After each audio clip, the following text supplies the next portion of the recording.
मेरा नाम कैलाश नाथ है। मैं अब भी 74 साल का हूँ। दिल्ली के एक छोटे से मकान में रहता हूँ, अकेला। बच्चे अपनी ज़िंदगी में व्यस्त हैं।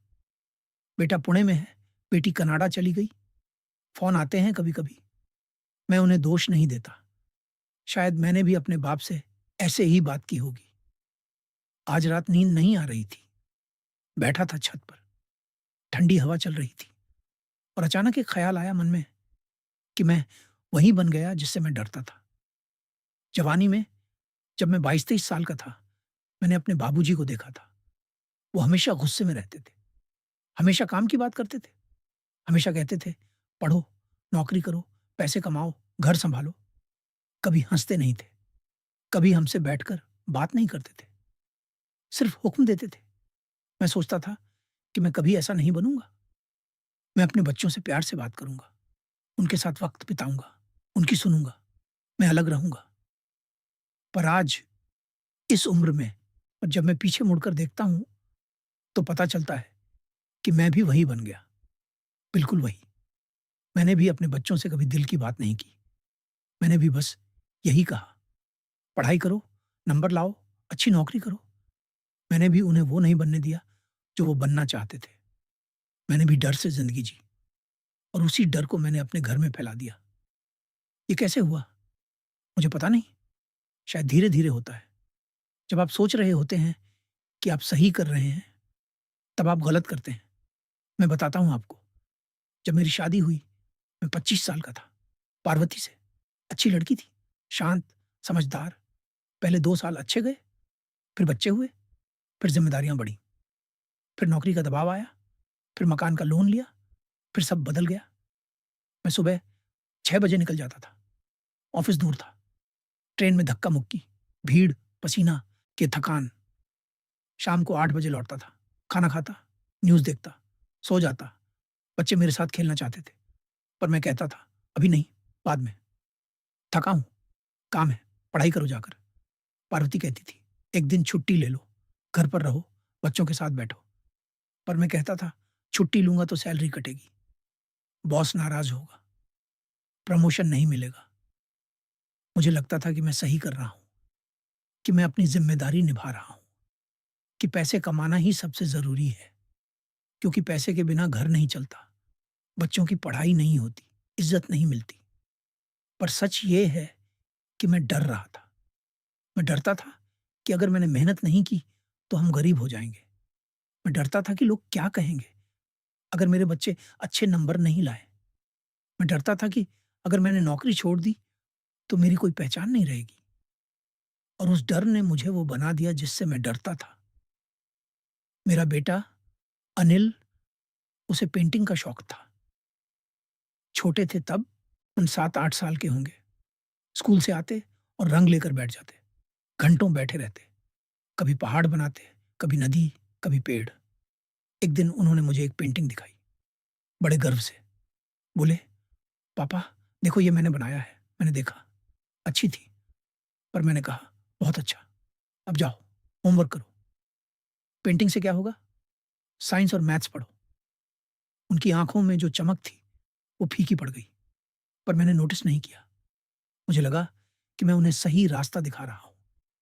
फिर धीरे-धीरे उन्होंने पेंटिंग बंद कर दी, किताबें पकड़ लीं, ट्यूशन जाने लगे, कोचिंग जाने लगे, इंजीनियरिंग की तैयारी करने लगे। मुझे लगा कि मैं अच्छा बाप हूँ, कि मैं उनका भविष्य बना रहा हूँ। पर आज जब मैं उनसे फ़ोन पर बात करता हूँ, तो मुझे लगता है कि मैंने उनसे कुछ छीन लिया। कोई खुशी, कोई सपना, कोई हिस्सा उनकी आत्मा का। वो आज इंजीनियर हैं, अच्छी नौकरी है, अच्छी सैलरी है, पर कभी-कभी उनकी आवाज़ में वो खुशी नहीं होती, जो उस 7 साल के बच्चे की आवाज़ में थी, जब वो पेंटिंग बनाता था।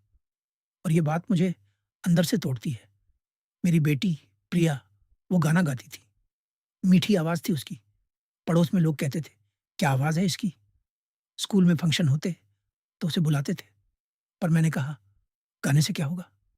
घर में बैठकर राग अलापोगी क्या? पढ़ाई करो, डॉक्टर बनो।" वो रोई थी, माँ से कहा था, पर मैंने मना कर दिया। आज वो विदेश में है, अच्छी ज़िंदगी है, पर जब वो आती है तो मुझसे ज़्यादा बात नहीं करती। औपचारिकता में पूछ लेती है, कैसे हो पापा, खाना खाया, दवा ली। पर वो बात नहीं होती जो बाप बेटी के बीच होनी चाहिए। वो करीबी नहीं है, वो दूरी बनी रहती है। और मुझे पता है कि वो दूरी मैंने बनाई है। मैंने ही तो उन्हें ये सिखाया कि भावनाओं से ज्यादा जरूरी है नौकरी, पैसा, समाज में इज्जत। और अब जब मैं अकेला बैठा हूं इस घर में, तो मुझे समझ आता है कि असली इज्जत कहाँ थी, असली खुशी कहाँ थी। पार्वती भी चली गई 2 साल पहले। दिल का दौरा पड़ा था। अचानक अस्पताल ले जाने का वक्त नहीं मिला। आखिरी में वो मुझसे बोली थी, कैलाशनाथ, तुमने बहुत मेहनत की, पर तुमने अपने लिए कुछ नहीं जिया। हमेशा दूसरों के लिए, समाज के लिए, डर के लिए। मैं कुछ बोल नहीं पाया था, बस उसका हाथ पकड़े रहा। आज जब मैं अकेला हूं, तो उसकी बातें याद आती हैं और मुझे लगता है कि वो सही कह रही थी। मैंने पूरी जिंदगी ये सोचकर जी कि मैं अपने बाप से अलग हूं, कि मैं बेहतर हूं, कि मैं गलतियां नहीं दोहराऊंगा। पर सच ये है कि मैंने वही किया जो उन्होंने किया, बस तरीके अलग थे। वो मारते थे, मैं डांटता था। वो चुप रहते थे, मैं भी चुप रहा। वो अपने काम में डूबे रहते थे, मैं भी ऑफिस में डूबा रहा। वो अपने बच्चों से प्यार नहीं दिखा पाए, मैं भी नहीं दिखा पाया। हम दोनों ने एक ही चीज की, हमने डर से जिंदगी जी। और हमने अपने बच्चों को भी वही सिखाया। और शायद मेरे बच्चे भी यही करेंगे अपने बच्चों के साथ। ये सिलसिला यूं ही चलता रहेगा जब तक कोई रुक नहीं जाता। मैं नहीं रुक पाया। अब मुझे लगता है कि काश, काश मैंने एक दिन छुट्टी ली होती और अनिल के साथ बैठकर पेंटिंग बनाई होती। काश मैंने प्रिया को गाने दिया होता।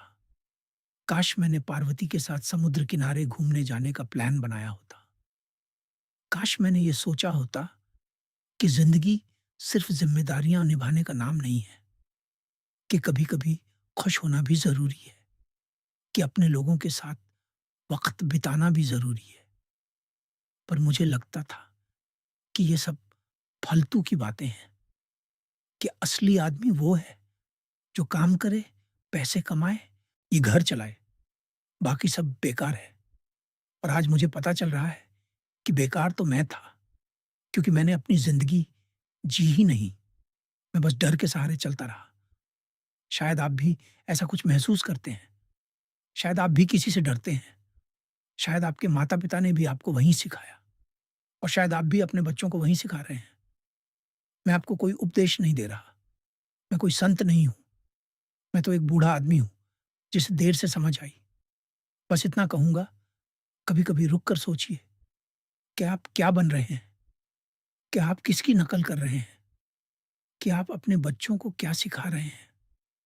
और अगर आपको लगे कि आप भी वही रास्ते पर चल रहे हैं जिससे आप डरते थे, तो रुक जाइए, बदल जाइए। अभी भी वक्त है। मेरे पास अब वक्त नहीं है। मेरे बच्चे बड़े हो गए, मेरी पत्नी जा चुकी है, मैं बूढ़ा हो गया। अब बस यही बचा है कि मैं बैठूं और सोचूं कि क्या गलत हुआ, और शायद ये बातें किसी और के काम आ जाए। आजकल मैं छत पर बैठता हूँ, चाय पीता हूँ, आसमान देखता हूँ, पंछियों को देखता हूँ, और सोचता हूँ कि काश जिंदगी दोबारा मिलती तो मैं अलग तरीके से जीता। पर अब सिर्फ यादें हैं, और यादों में वो पल नहीं है जो मैंने जिए, बल्कि वो पल है जो मैंने खो दिए। तो अगर आप सुन रहे हैं ये, और अगर आपके पास अभी भी वक्त है, तो एक काम कीजिए, कल सुबह उठकर अपने बच्चों को गले लगाइए। उनसे पूछिए कि वो क्या बनना चाहते हैं।